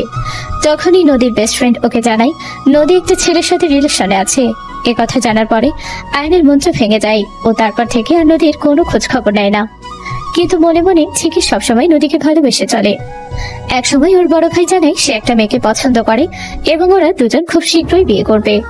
এ কথা শুনে আয়ন খুবই খুশি হয়, কিন্তু ওর মন আবারও ভেঙে যায় যখন জানতে পারে মেয়েটা আর কেউ নয়, ওরই ভালোবাসার মানুষ নদী। ও দীপ্ত নদীর বিয়েতে আর ও আসে না। নিজের কাজের বাহানে বিদেশেই থেকে যায়। ও সিদ্ধান্ত নেয় ও আর কোনোদিন দেশে ফিরবে না, কিন্তু একটা জরুরি কাজে ওকে দেশে আসতে হয় কিছুদিন আগে। ও ভেবেছিল ও বাসায় আসবে না, কিন্তু এত বছর পর দেশে এসে বাসায় না আসলে পরিবারের মানুষজন কষ্ট পাবে ভেবে ও বাসায় আসে। কিন্তু বাসায় আসলেও এই 2 দিনের ভেতরে ও বাসায় তেমন একটা সময় কাটায় না। যতটা সম্ভব পারে বাহিরের সময় কাটায় আর সবাইকে বলে পুরনো বন্ধুদের সাথে দেখা করতে গেছে। ওই দিনও বন্ধুদের সাথে দেখা করে বাসায় ফিরে হঠাৎই শুনতে পায় ওর ভাইয়ের রুম থেকে নদীর কান্নার আওয়াজ আসছে। আর তারপর সবকিছু জানতে পেরে ওর রাগ হতে থাকে। নিজের ভালোবাসার মানুষকে এভাবে কষ্ট পেতে দেখে ও নিজেও খুব কষ্ট পায়। আর তারপরে তো সবকিছু শেষ করে অন্যদিকে বিয়ে করে নেয়। ও কখনো কল্পনা করেনি এভাবে হুট করে দেশে আসায় ও নিজের ভালোবাসার মানুষটিকে আপন করে পাবে।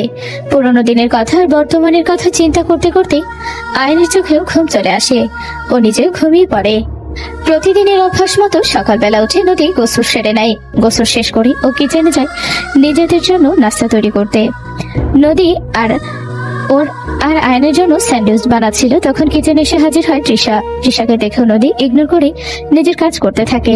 নদীকে কাজ করতে দেখে তৃষা বলে, তুমি স্যান্ডউইচ পরে বানাও, কাল সারা রাত জেগেছিলাম।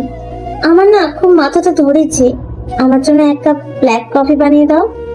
তৃষার কথায় নদী কোনো পাত্তা না দিয়ে নিজের কাজ করতে থাকে। সেটা দেখে তৃষা জোরে বলে, এই তুমি কি কানে শুনতে পাও না? তোমাকে তো বললাম হাতের কাজ পরে করো, আগে আমাকে একটা ব্ল্যাক কফি বানিয়ে দাও। এত যদি মাথা ধরে থাকে তাহলে নিজের ব্ল্যাক কফি নিজেই বানিয়ে নাও, আমাকে কেন অর্ডার দিচ্ছ? What are you mad? আমি কফি বানাবো? আমি এই তুমি জানো তুমি কাকে কি বলছো? আমার বাবাকে চেনো তুমি? আমার বাসায় না 5 জন কাজের লোক ছিল, যারা সব সময় আমার খয় ফরমাস খাটতো। আমার পা থেকে জুতো খোলার জন্য না আলাদা লোক রাখা ছিল, আর সেই আমাকে তুমি বলছো কফি বানাতে? মানে তাড়াতাড়ি করে আমার জন্য কফি বানিয়ে দাও। পারবো না। কানে কম শোনো নাকি তুমি? নাকি বাংলা বুঝতে পারো না? সহজ বাংলায় বললাম, আমি তোমার জন্য কফি বানাতে পারবো না। যদি পারো নিজেরটা নিজে বানিয়ে খাও, তা না হলে যা মন চায় তাই করো। এই মেয়ে, তোমার সাহস তো কম না, আমাকে কাজ করতে বলো। আমাকে কি কাজের লোক পেয়েছো নাকি? এক্স্যাক্টলি, আমি এটাই বোঝাতে চেয়েছি এত সময় ধরে। আমি তোমার কাজের লোক নই যে তোমার অর্ডার ফলো করে চলবো। হতে পারো তুমি খুব বড় লোকের মেয়ে, তোমার বাসায় হয়তো অনেক কাজের লোকও ছিল, কিন্তু এখানে আমি তোমার কাজের লোক নই। যদি এতই বড় লোকের দিমাগ থাকে তাহলে নিজের বাবাকে বলো এখানেও তোমার জন্য কাজের লোক রেখে দিতে। এখন কানের কাছে এভাবে বক বক করে আমাকে ডিস্টার্ব করো না, আমাকে আমার কাজ করতে দাও। মুখে তো খুব বুলি ফুটেছে দেখছি, খুব চ্যাটাং চ্যাটাং করে কথা বলছিস। আমার বউ তোর কাছে কফি চেয়েছে, সেটা বানিয়ে দিলেই তো পারিস।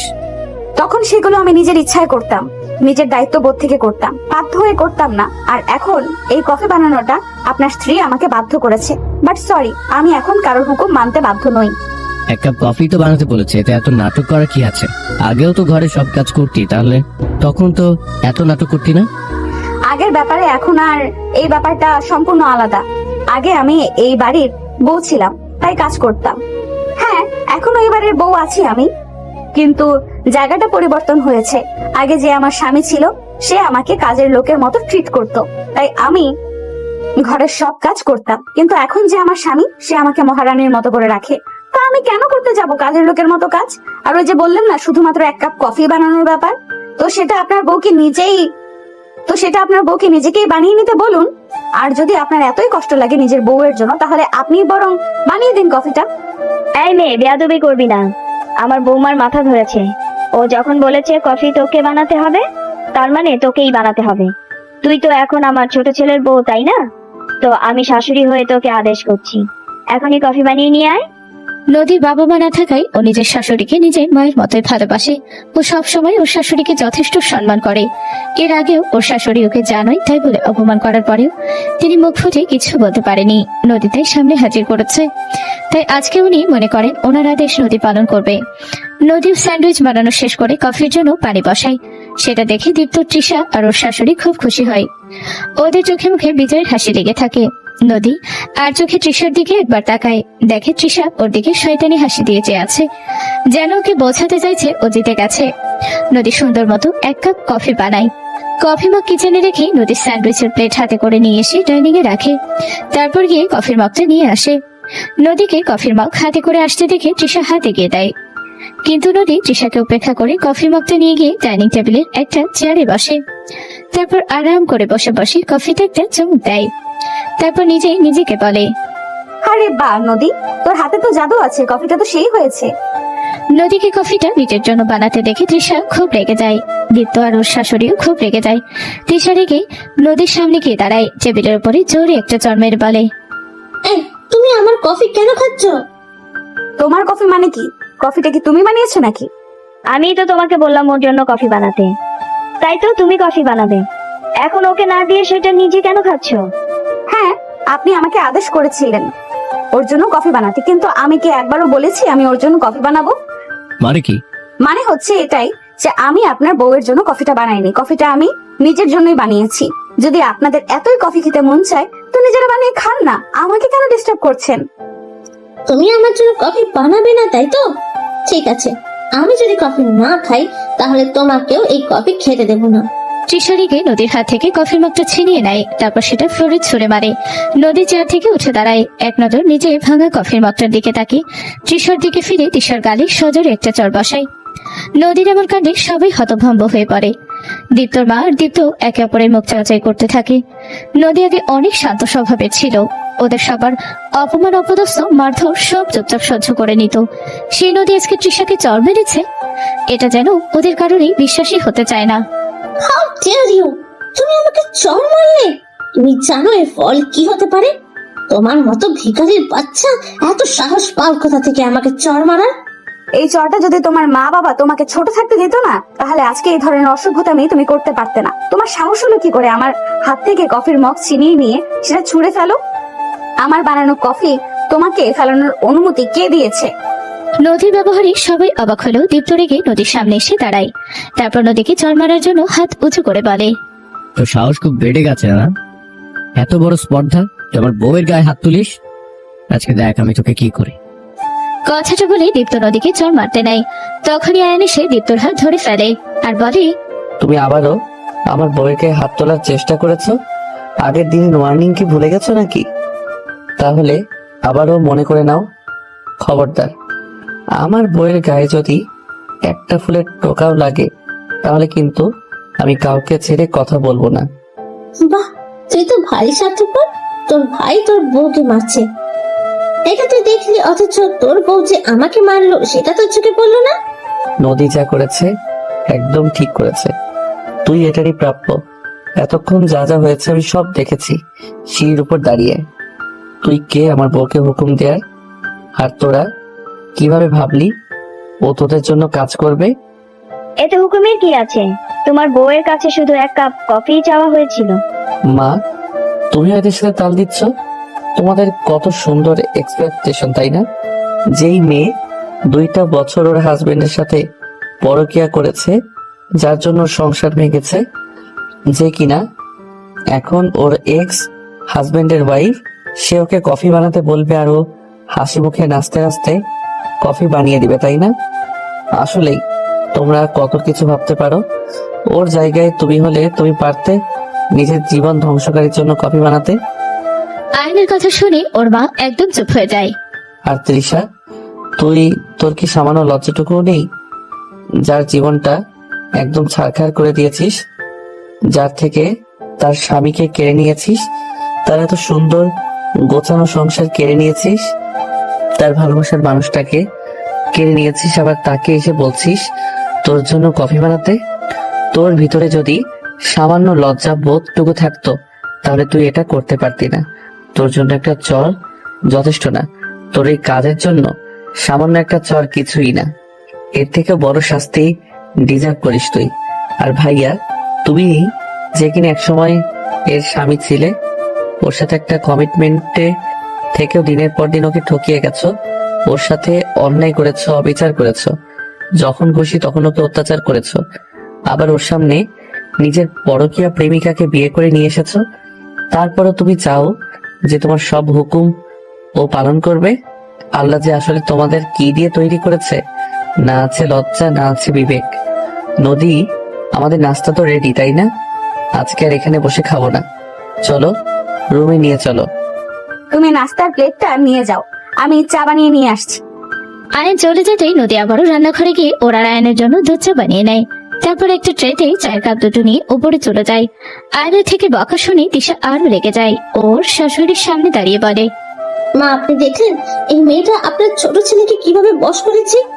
এর একটা কিছু করতেই হবে। যাই হোক, এর ব্যাপারটা পরে দেখা যাবে। আমার এখন মাথা ধরেছে, আপনি একটু আমার জন্য এক কাপ কফি করে নিয়ে আসুন। আমি? হ্যাঁ, আপনাকেই তো বললাম।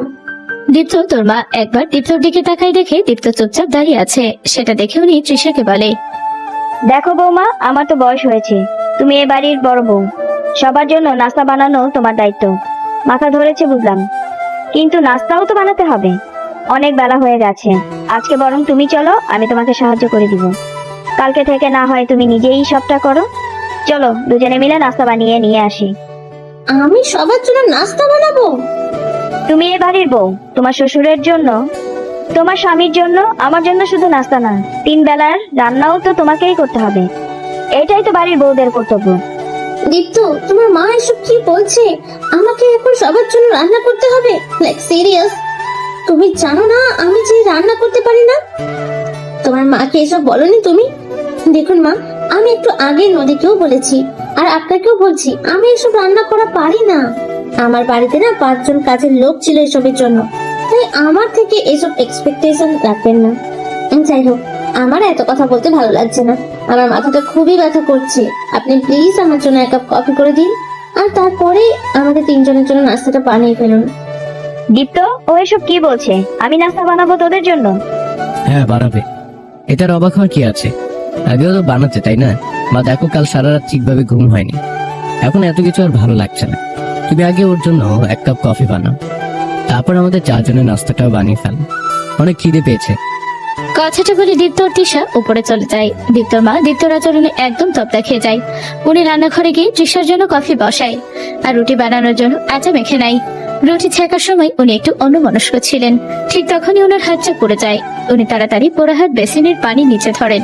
ঠিক তখনই উপর থেকে দীপ্তর কণ্ঠ শোনা যায়। মার কত দেরি হবে, খিদে লেগেছে আমাদের অনেক। টিশার কফিটা আগে একটু দিয়ে যাও না।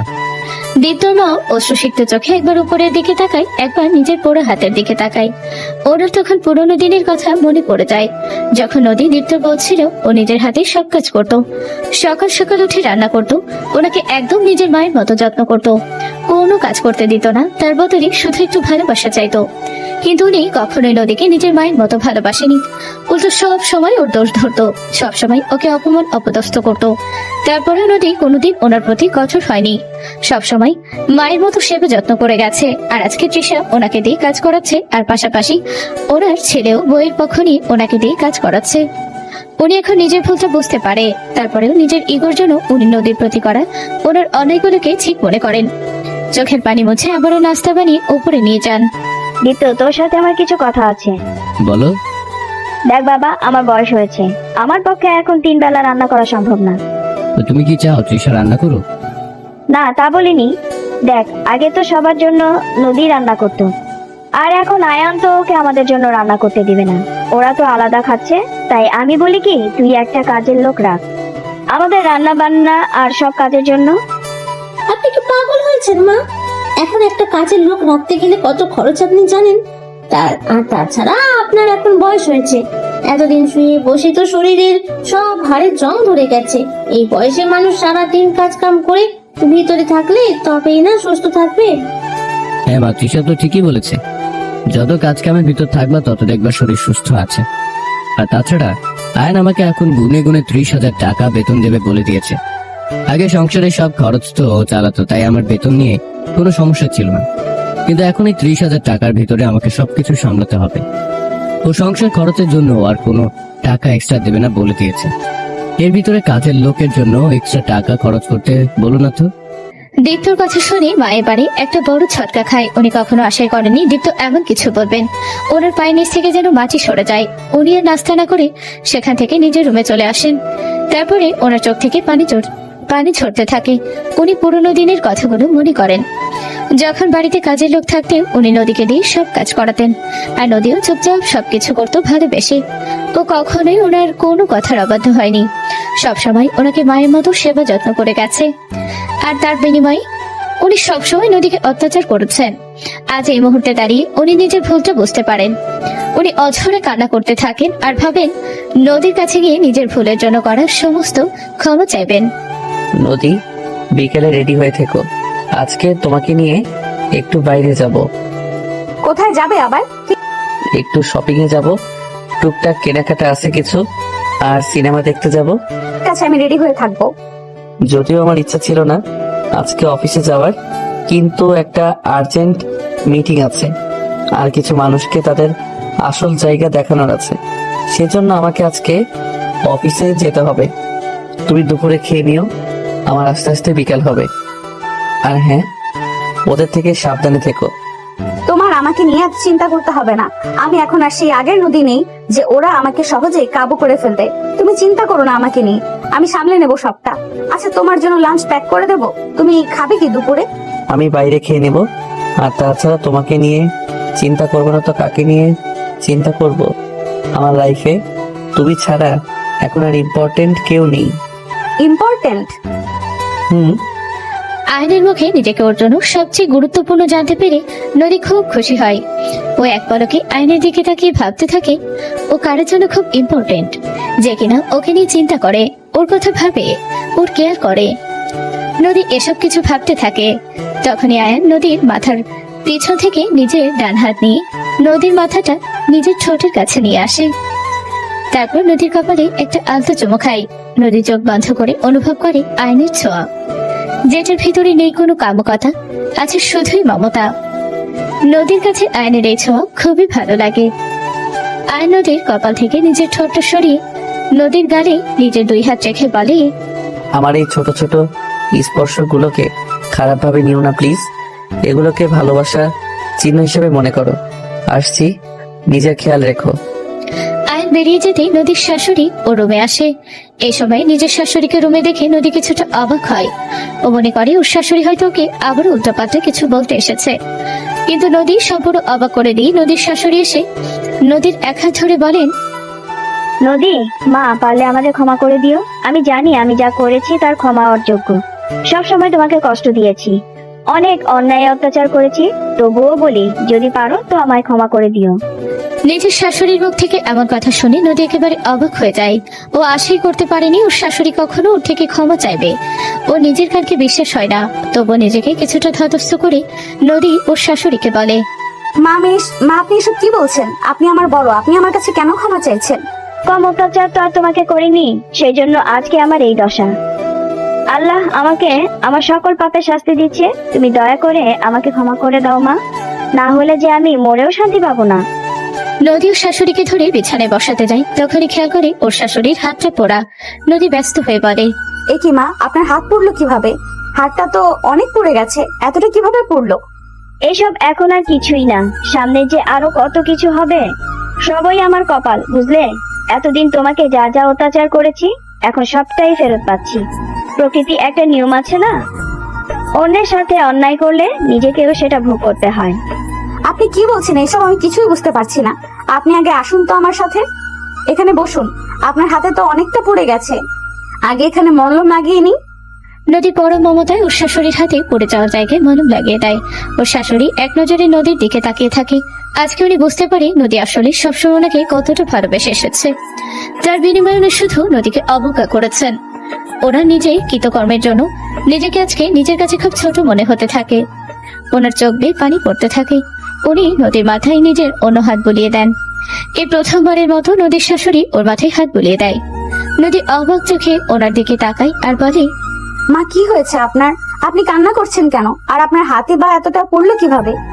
বললাম না, সবটাই আমার পাপের শাস্তি। আমি নিজের হাতে নিজের সংসার ধ্বংস করেছি।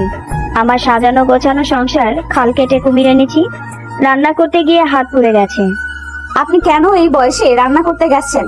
আপনার কি এখন রান্না করার মতো সময়? আপনার এখন রেস্ট করার সময়। কে বলেছে আপনাকে রান্না করতে? কি আবার, যাকে এত আয়োজন করে আমার ছেলে বিয়ে করে নিয়ে এসেছে সেই কাল নাগিনী এসেই আমার উপরে হুমকি শুরু করেছে। আমাকে বলে দিয়েছে এখন থেকে বাসার সব কাজ, রান্না করা সব আমাকেই করতে হবে। কোনো ধরনের রেস্ট আমার জন্য না। আমার নাকি কাজ না করতে করতে বসে থাকতে থাকতে হাড়ে জং ধরে গেছে। সেজন্যই সে ঝং ছুটাতে আর আমাকে সুস্থ রাখতে বাসার সব কাজ এখন থেকে আমাকে করার হুমকি দিয়েছে। নদীর ওর শাশুড়ির কথাগুলো শুনে খুব রাগ হয়। তৃষার আর দীপ্তর উপরে ওর শাশুড়িকে বলে, তিশা না হয় আপনাকে এসব বলেছে, তার জন্য কি আপনাকে ঘরের সব কাজ করতে হবে নাকি? দীপ্ত ওকে কিছু বলেনি? ওই কুলাঙ্গারের কথা আর বলো না তো। একটা কুলাঙ্গার পেটে ধরেছি আমি, ওর বউ আমাকে হুকুম দেয় আর আমার কুলাঙ্গার তাকে সায় জানায়। আমি ওদের বলেছিলাম আমার বাসার কাজ তৃষা না করুক, অন্তত একটা কাজের লোক রেখে দিবি। ওরা সেটাও মানা করে দিয়েছে। কাজের লোক রাখলে আগে নাকি অনেক খরচ হয়ে যাবে, তাই কাজের লোক রাখতে পারবে না। কথাগুলো বলতে বলতে নদীর শাশুড়ি ওর সামনে হু হু করে কেঁদে দেয়। নদীরও খুব খারাপ লাগতে থাকে। নদীর শাশুড়ির কিছুটা থেমে আবারও বলেন, তুমি আমাকে ক্ষমা করে দিও মা। আমি জানি এতদিন তোমার সাথে যা যা অন্যায় করেছি তার জন্য কোনো ক্ষমা হয় না, কিন্তু তুমি যদি আমাকে ক্ষমা না করো তাহলে আমি মরেও শান্তি পাবো না। আল্লাহ আমাকে তোমার সাথে করা সকল অন্যায়ের শাস্তি এভাবেই ফেরত দিচ্ছে। যে ছেলেকে আমি এত ভালোবাসা দিয়েছি, বড় করলাম, এতদিন আগলে রাখলাম, সব সময় ওর অন্যায় জেনেও ওকে সাপোর্ট করে গেলাম, সেই ছেলেই আজকে বউয়ের জন্য আমাকে দাসী বানিয়ে দিয়েছে। ভুলটা আমারই।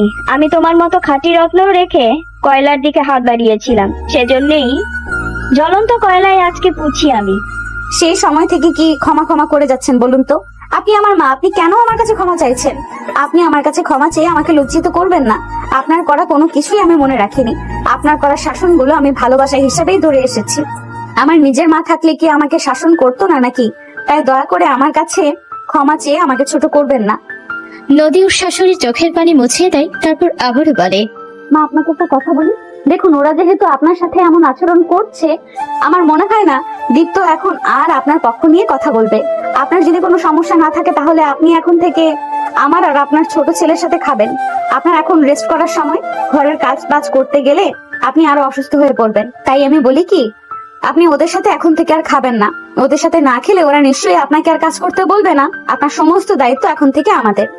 না না, তা হয় না। এতদিন তোমাকে কম অত্যাচার করিনি। এখন তুমি একটু সুখে শান্তিতে আছো, তার ভেতরে আবার ঢুকে তোমাকে কষ্ট দিতে চাই না। আর এখন আমার সাথে যা যা হচ্ছে সবই আমার কর্মফল। কষ্টের আবার কি আছে? দেখুন মা, আমি কখনো আপনাকে নিজের শাশুড়ি মনে করিনি, সবসময় নিজের মাই মনে করেছি।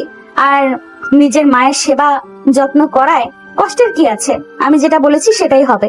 আপনি এখন থেকে আমাদের সাথেই থাকবেন, আমাদের থেকেই খাবেন। নদী নিচে কিচেনে যায় ওর আয়নের আর ওর শাশুড়ির জন্য রাতে ডিনার রেডি করতে। আর ওর আয়নের প্ল্যানিং ছিল মুভি দেখে ফেরার সময় বাহিরে ডিনার করবে, কিন্তু এখন যেহেতু ওর শাশুড়ি ওদের সাথে খাবে, তাই ও নিচে কি ডিনার রেডি করতে থাকে। নদীকে কিচেনে দেখে তৃষা আসে ওকে জ্বালাতন করার জন্য। কি রান্না করছো? আমি কি করছি না করছি তাতে তোমার কি? হ্যাঁ, আমার উপর এত নজরদারি কেন চালাচ্ছ? তুমি নিজের চরকায় তেল দাও না। নদীর শাশুড়ি উপর থেকে নিচে নেমে আসেন। মাকে দেখে তৃষা বলে, আমাদের দুপুরে রান্না হয়েছে। কি রান্না করছেন আজকে দুপুরের জন্য? তোমার লজ্জা করে না নিজের মায়ের বয়সী শাশুড়িকে হুকুম দাও? ওনাকে দিয়ে সকালে যে রান্না করিয়েছো, তুমি কি জানো ওনার হাত পড়ে গেছে? তোমরা কেমন মানুষ? হ্যাঁ, ওনার বয়স দেখো তো। এই বয়সে ওনাকে ঘরের সব কাজ করতে বলো কোন হিসাবে? ও বাবা, আপনি দেখছি এখন ওতলে ফিরে গিয়েছেন। নিজের ছোট বৌমার কাছে কি আমাদের নামে নালিশ করছেন? আপনি কি ভেবেছেন আপনি ওর কাছে গিয়ে নালিশ করবেন আর আমরা 3 বেলা আপনাকে বসে বসে খাবো? আজকে দীপ্ত অফিস থেকে ফিরুক, তারপর আপনাকে দেখছি। এই, তুমি কি দেখবে ওনাকে? হ্যাঁ, এত বড় কথা বলার সাহস কি করে হয় তোমার? বড়দের সম্মান করতে তো জানো না, শিখিয়েছো শুধু দিমাগ দেখাতে। উনি না তোমাদের খাওয়ানোর আশাতে বসে নেই। আজকে থেকে মা আমাদের সাথে খাবেন। নদীর কথায় তৃষা খুব রেগে যায়। ও কটমট করে শাশুড়ির দিকে আর নদীর দিকে তাকিয়ে উপরে চলে যায়। নদী রান্না শেষ করে উপরে চলে যায় আর ওর শাশুড়িকে বলে রুমে গিয়ে রেস্ট নিতে। দুপুরবেলা ও আর ওর শাশুড়ি একসাথে বসে লাঞ্চ সেরে নেয়। বিকেলবেলা নদী আয়ন আসার আগে একটা মেরুন রঙের শাড়ি পরে হালকা সাজগোজ করে নেয়। চোখে সামান্য কাজল দেয়, চুলগুলো ছেড়ে রাখে, কপালে একটা কালো টিপ আর ছোটে মেরুন রঙের গাঢ় লিপস্টিক। গলা এবং কানে আয়নের কিনে দেওয়া একটা সিম্পল গোল্ডেন নেকলেস আর ইয়ারিং পরে। এই সামান্য সাজে নদীকে অপূর্ব সুন্দর লাগছিল। আয়ন ভেতরে প্রবেশ করে নদীকে দেখে মুগ্ধ চোখে চেয়ে থাকে। মাশাআল্লাহ, আমার বউটাকে তো আজকে একদম পরীর মতো লাগছে, কারোর নজর না লেগে যায়। দূর, তুমি যে কি বলো না। যাও, এই স্যুট বুট পাল্টে একটা পাঞ্জাবি বের করে রেখেছি অফ হোয়াইট কালারের, ওটা পরে এসো। জো হুকুম মহারানী। আয়ন ফ্রেশ হয়ে নদী বের করে রাখা পাঞ্জাবি পরে আসে। তারপরে ওরা দুজন চলে যায়। ওরা দুজন প্রথমে কিছু শপিং সেরে নেয় নদীর জন্য। নদী আবার ওর শাশুড়ির জন্য 2টা শাড়ি কিনে নেয়। তারপর ওরা দুজন সিনেমা হলে যায় মুভি দেখতে। আজকে নদীর কথা মতো আয়ন গাড়ি নেয়নি। ওরা দুজন রিক্সায় করে যায়। সিনেমা দেখা শেষ করতে করতে রাত 9টা বেজে যায়। ওরা দুজন বাহিরে বেরিয়ে একটা রিক্সা নেয়। রিক্সায় করে কিছু দূর আসার পরে হঠাৎ করে রিক্সাওয়ালা বলে চার্জ শেষ হয়ে গেছে। যেহেতু ব্যাটারি চালিত রিক্সা, তাই চার্জ শেষ হয়ে গেছে। ওরা ওখানেই নেমে পড়ে। দাঁড়িয়ে দাঁড়িয়ে অপেক্ষা করতে থাকে আরেকটা রিক্সার। কিন্তু তখনই হুট করে মুষলধারে বৃষ্টি শুরু হয়ে যায়। বৃষ্টি দেখতেই নদী খিলখিলিয়ে হেসে ওঠে ও বৃষ্টিতে ভিজতে শুরু করে দেয়। নদীর প্রাণোচ্ছল হাসি দেখে আয়নও খুব খুশি হয়। আয়ন যদিও একটা বন্ধ দোকানের ছাউনির নিচে দাঁড়িয়েছিল, কিন্তু নদী এসে ওর হাত ধরে ওকে বৃষ্টিতে টেনে নিয়ে যায়। নদীর সাথে আয়নও বৃষ্টিতে ভেজে। ও নিজে ভেজার থেকে বেশি নদীকে দেখতে থাকে, নদীর খুশিগুলো দেখতে থাকে। আয়ন নদীর দিকে তাকিয়ে আছে বুঝতে পেরে নদী কিছুটা লজ্জা পায়। ও অন্যদিকে চলে যেতে চায়, তখনই হোঁচট খেয়ে পড়ে যেতে নেয়। আয়ন এসে ওর কোমর জড়িয়ে ধরে। ওরা একে অপরের চোখের দিকে এক পলকে তাকিয়ে থাকে। কিছু সময় পরে নদী লজ্জা পেয়ে আয়নের থেকে নিজেকে ছাড়িয়ে নেয়। হোঁচট খাওয়ার ফলে নদীর পায়ের গোড়ালি মুচকে যায়। ও সোজা হয়ে হাঁটতে পারে না। ওর খুব কষ্ট হয় হাঁটতে গিয়ে। আয়ন সেটা লক্ষ্য করে নদীকে কোলে তুলে নেয়। কিছুক্ষণ পরে ওরা একটা রিক্সা পেয়ে যায়। রিক্সা থেকে নেমে ও আয়ন নদীকে কোলে করে নিয়ে বাড়ির ভেতরে প্রবেশ করে। নদীকে আয়নের কোলে দেখে তৃষার আগে একটা গ্লাস ফ্লোরে ছুঁড়ে মারে। আয়ন সেদিকে পাত্তা না দিয়ে নদীকে কোলে নিয়ে উপরে নিজেদের রুমে চলে যায়। নদীর পরনে শাড়ি সম্পূর্ণ ভিজে গিয়েছিল। ও আলমারি থেকে নিজের কাপড় নেওয়ার জন্য আলমারি খোলে। তখনই ওর মনে পড়ে সকালবেলায় ও সব চিপিসার শাড়ি ধুয়ে দিয়েছিল। সবকিছু ছাদে নাড়া।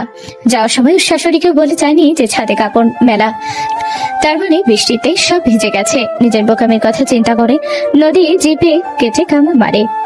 এখন কি পরবে সেটা ভাবতে ভাবতে ও আয়নের একটা শার্ট আর একটা ট্রাউজার নেয়। সেটা পরে আয়নের সামনে এসে দাঁড়ায়। নদীর ভীষণ লজ্জা লাগতে থাকে আয়নের সামনে এভাবে এসে। নদীকে নিজের কাপড় পরতে দেখে আয়ন প্রথমে হেসে দেয়, তারপর ধীরে ধীরে নদীর কাছে এগিয়ে আসে। নদীর কাছে এসে আয়ন নদীর কোমর জড়িয়ে নদীকে একটানে নিজের কাছে নিয়ে আসে। নদীর মাথার পেছন থেকে হাত দিয়ে নদীর মুখটা নিজের মুখের সামনে নিয়ে আসে। তারপরে হুট করে নদীর ঠোঁটে নিজের ঠোঁট ডুবিয়ে দেয়। আচমকা কিস করায় নদীর চোখ দুটো বড় বড় হয়ে যায়। নদী আয়নকে আটকায় না, বরং আয়নের সাথে তাল দেয়। নদীকে চুপচাপ থাকতে দেখে আয়ন বুঝে যায় নদীরও সম্মতি আছে। আয়ন নদীর ঠোঁট থেকে নিজের ঠোঁটটা সরিয়ে নেয়। তারপর নদীকে কোলে তুলে নিয়ে বিছানায় শুয়ে দেয়। ও নদীর শার্টের বাটন একটা একটা করে খুলতে থাকে। হঠাৎই নদী ওর হাত চেপে ধরে ওকে আটকে দেয়। আয়ন মনে করে নদী হয়তোবা আনইজি ফিল করছে, তাই ওখান থেকে উঠে যেতে নেয়। হুট করে নদী আয়নের জামার কলার ধরে আয়নকে নিজের ওপরে টেনে নিয়ে আসে। তারপরে নিজে আয়নের ঠোঁটে ঠোঁট ডুবিয়ে দেয়। নদীর সম্মতিতে আয়ন এবার উঠে গিয়ে ঘরের সব লাইট অফ করে দিয়ে আসে। বাহিরে তখন বিদ্যুৎ চমকাতে থাকে। সে আলোতে ঘর আলোকিত হয়ে যায়। আয়ন নদীর কাছে এসে নদীকে কিস করতে থাকে। ধীরে ধীরে ও আরো গভীর হয়ে যেতে থাকে। নদীর মাঝে নিজেকে একেবারে উজাড় করে দেয়। নদীও আয়নের স্পর্শগুলো উপভোগ করতে থাকে। ওরা একে অপরের মাঝে মিলেমিশে একাকার হয়ে যায়। পরের দিন সকালবেলা যখন নদী কিচেনে যায়, দীপ্ত আর তৃষা ওর দিকে তেড়ে আসে।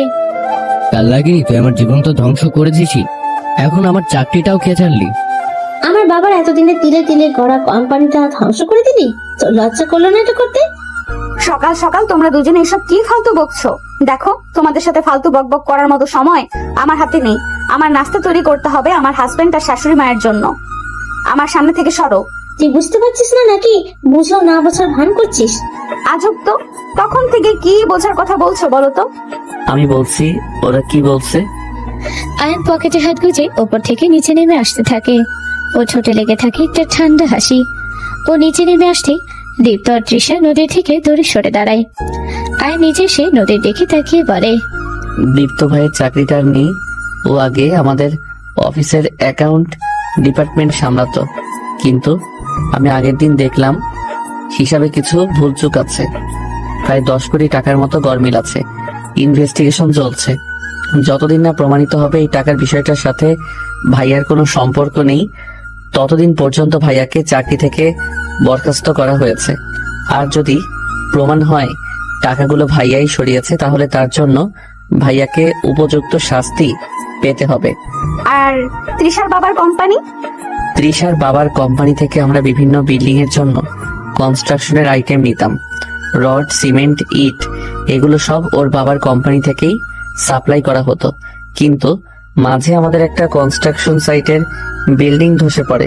তারপরে খোঁজ নিয়ে জানতে পারি ওখানে ব্যবহার করা সমস্ত কিছু একদম নর্মাল কম দামি পণ্য। কিন্তু ওর বাবাকে আমরা সব সময় দামি পণ্যের জন্য টাকা দিতাম, তাই ওনার বিরুদ্ধেও আমি মামলা করেছি। এখন এটা ওনার নিজের কাজ নাকি ওনার আন্ডারে থাকা কর্মীর কাজ, সেটা পুলিশ ঠিক করবে। ভাইয়া আর তৃষা, তোমাদের দুজনকে একটা কথা বলে দিচ্ছি, কান খুলে শুনে রাখো। ভাইয়া, তুমি তো জানোই যে এই বাড়ি বিজনেস সবটাই আমার নামে, তাই আমার বাড়িতে থাকতে হলে আমার বউকে সম্মান দিয়ে চলতে হবে। ভাইয়ার যেহেতু এখন চাকরিটা নেই, তাই তোমাদের খাওয়ার খরচটাও আমি দেব। বাট আমার বউয়ের সাথে কোনো রকম বাজে আচরণ দেখলে সেটাও পাবে না তোমরা। এটা আমার লাস্ট ওয়ার্নিং। সেদিনের পরে দীপ্ত আর তৃষা নদীর সাথে তেমন খারাপ আচরণ করে না। তৃষা দমে যায়, কারণ তৃষার বাবার নামে কেস হয়ে যায়। ওনার আরো কিছু দুর্নীতির কথা সামনে আসে, যার ফলে ওনার 6 বছরের কারাদণ্ড হয় এবং ওনার সমস্ত সম্পত্তি পুলিশ বাজেয়াপ্ত করে নেয়। দীপ্তর চাকরি চলে যাওয়ার পরে আর কোথাও কোনো চাকরি জোগাড় করতে পারেনি। তাই ওকে আর তৃষাকে আয়ানের উপরে নির্ভর করে চলতে হয়। ওর আর তৃষার ভিতরে ঝগড়া ঝামেলা লেগেই থাকে। তৃষা একটু উচ্চবিলাসী জীবনযাপন পছন্দ করে, কিন্তু দীপ্ত সেগুলো পূরণ করতে পারে না। সেজন্য ওদের দুজনের ভিতর সবসময় ঝগড়া ঝামেলা লেগেই থাকে। তৃষার এই আচরণে দীপ্ত ধীরে ধীরে পস্তাতে থাকে। ওর তখন নিজের আগের জীবনের কথা মনে পড়ে, যখন ও আর নদী একসাথে ছিল। নদী কখনোই ওর সামর্থ্যের বাইরে গিয়ে কোনো আবদার করতো না, সবসময় ওকে বুঝতো, ওকে সাপোর্ট করতো। সেখানে তৃষা সম্পূর্ণই উল্টো। নিজের ভুল বুঝতে পেরে দীপ্তর আফসোস হতে থাকে। এভাবে কেটে যায় কয়েক মাস। হুট করে একদিন ড্রয়িং রুমে নদী মাথা ঘুরে পড়ে যায়। ডাক্তার এসে চেক আপ করে জানায় নদী মা হতে চলেছে। এই খবর জানতে পেরে আয়ান আর নদীর শাশুড়ি দুজনেই খুব খুশি হয়। এদিকে দীপ্তর মাথায় যেন আকাশ ভেঙে পড়ে। নদী, ডাক্তার এসব কি বলছে? তুমি কিভাবে মা হতে পারো? আজব, আমি কেন মা হতে পারবো না? দেখো আমি একটা বিবাহিত মেয়ে, তাই মা না হওয়ার তো কোনো কারণ দেখছি না। কিন্তু সেদিন চেক আপের সময় ডাক্তার তো বলেছিল তুমি কখনো মা হতে পারবে না। কারণ ডক্টরকে আমি বলেছিলাম এমনটা। আসলে সমস্যা আমার ভেতরে না, তোমার ভেতরে আছে। তুমি কখনো বাবা হতে পারবে না। এতগুলো বছর আমি সবার থেকে সবটা লুকিয়েছি, সমাজের চোখে বন্ধা হয়ে থেকেছি, সবার অপমান সহ্য করেছি শুধুমাত্র তোমার সম্মান রক্ষা করতে। অথচ তুমি কি করেছো দেখো, মাঝপথে এসে আমার হাত ছেড়ে দিয়েছো। ভালোই করেছো। তুমি যদি আমার হাত না ছাড়তে তাহলে আমি আয়নের মতো এত ভালো একজন জীবনসঙ্গী পেতাম না, যে আমাকে ভালোবাসে, সাপোর্ট করে, বোঝে, যার কাছে শুধু আমি গুরুত্বপূর্ণ। আমার দোষ ভুল এগুলোর থেকেও। দীপ্ত, ও এগুলো কি বলছে? তুমি কখনো পারবে না। এতগুলো দিন আমি তোমার সাথে ছিলাম, ভেবেছিলাম আমাদের সম্পর্কটাকে একটা সুযোগ দিব, কিন্তু সরি, আজকের পরে আর সেটা সম্ভব না। সম্পর্কটাকে সুযোগ দিবে মানে কি? তুমি তো আমাকে ভালোবাসো, তাই না? না, বাসি না আমি ভালো তোমাকে। তোমাকে বিয়ে করাটা শুধুমাত্র আমার একটা চাল ছিল, যাতে করে আমি আয়নের জীবন থেকে নদীকে বের করতে পারি। আয়নকে আমি স্কুল লাইফ থেকে ভালোবাসি, কিন্তু ও সেই স্কুল লাইফ থেকে নদীকে ভালোবেসে আসছে। ভেবেছিলাম বিদেশে যাওয়ার পর ও হয়তো নদীকে ভুলে যাবে, কিন্তু না, ও নদীর বেস্ট ফ্রেন্ডের সাথে নদীর খোঁজ খবর রাখতো। ও নদীর বেস্ট ফ্রেন্ডের থেকে নদীর খোঁজ খবর রাখতো। তারপরে যখন তোমার সাথে নদীর বিয়ে হলো, ভেবেছিলাম তখন হয়তো ও নদীকে ভুলে যাবে, কিন্তু না, ও তখন প্রতিজ্ঞা করলো ও আর জীবনে কখনো বিয়েই করবে না। এতদিন ভাবতাম নদী ওর বড় ভাইয়ের বউ ছিল, সেই জন্য হয়তো অন্য কাউকে ভালোবাসতে ভয় পাচ্ছে। তাই তোমার জীবন থেকে নদীকে বের করতে আমি তোমার সাথে প্রেমের অভিনয় করেছিলাম। তারপর যখন তোমার আর নদীর ডিভোর্স হয়ে গেল, ভাবলাম তখন হয়তো আয়ন আবার বিদেশে ফিরে যাবে, আর তারপরে ওকে আমি ভুলিয়ে ভালিয়ে নিজে করে নেব। কিন্তু হুট করে ও নদীকে বিয়ে করে নিয়ে আসলো, আর আমার সমস্ত প্ল্যান ফ্লপ হয়ে গেল। শুধুমাত্র আয়নের জীবন থেকে নদীকে বের করতেই আমি তোমাকে বিয়ে করেছিলাম। কিন্তু এতদিনে আমি বুঝে গেছি আয়ন নদীকে সত্যিই ভালোবাসে খুব। ওদের আলাদা করা সম্ভব না, তাই সিদ্ধান্ত নিয়েছিলাম তোমার সাথে নিজের জীবনটাকে শুরু করব। কিন্তু আজকে জানতে পারলাম তুমি নাকি কখনো বাবাই হতে পারবে না। আর আমি তো আমার জীবন নিয়ে এত বড় স্যাক্রিফাইস করতে চাই না, তাই আমি চলে যাচ্ছি বাড়ি ছেড়ে। খুব তাড়াতাড়ি তুমি ডিভোর্স নোটিশ পেয়ে যাবে, সাইন করে দিও। দীপ্ত যেন আজকে ওর জীবনের সবচেয়ে বড় একটা ধাক্কা খায়। ও কল্পনা করতে পারেনি ওর জীবনের বড় একটা সত্যি এভাবে ওর সামনে আসবে, আর প্রত্যেকে ওকে ছেড়ে চলে যাবে। দীপ্ত ভেতর থেকে একেবারে ভেঙে পড়ে, নিজের জীবনের আর কোনো গতি খুঁজে পায় না। ও এক দৌড়ে ছাদে চলে যায়, আর ছাদ থেকে লাফিয়ে আত্মহত্যা করার চেষ্টা করে, কিন্তু প্রাণে বেঁচে যায়। মাথায় আঘাত লাগায়, আজীবনের জন্য ও কমে চলে যায়। দীপ্তকে ডিভোর্স দেওয়ার পরে তৃষা একজন বড়লোক বয়স্ক লোককে বিয়ে করে, কিন্তু ভাগ্য আর এবারও সাথ দেয় না। ওই লোকের বাহিরে আরো অনেকগুলো প্রেমিকা থাকে। সেসব জানতে পেরে তৃষা যখন তার সাথে কথা কাটাকাটি করে, তখন ওই লোক তৃষাকে প্রচুর মারধর করে। এভাবে প্রতিনিয়ত ওই লোক তৃষার উপরে অত্যাচার করতে থাকে। একটা সময় পরে তৃষা মানসিকভাবে অসুস্থ হয়ে পড়ে, আর এখন ও একটা মেন্টাল হসপিটালে ভর্তি আছে। এদিকে নদী আর আয়নের একটা পরীর মতো মেয়ে বাচ্চা হয়। ওরা দুজন ভালোবেসে ওদের মেয়ের নাম রাখে রাহা। মেয়ে নিয়ে ওদের সুখের সংসার খুব সুখে কাটতে থাকে।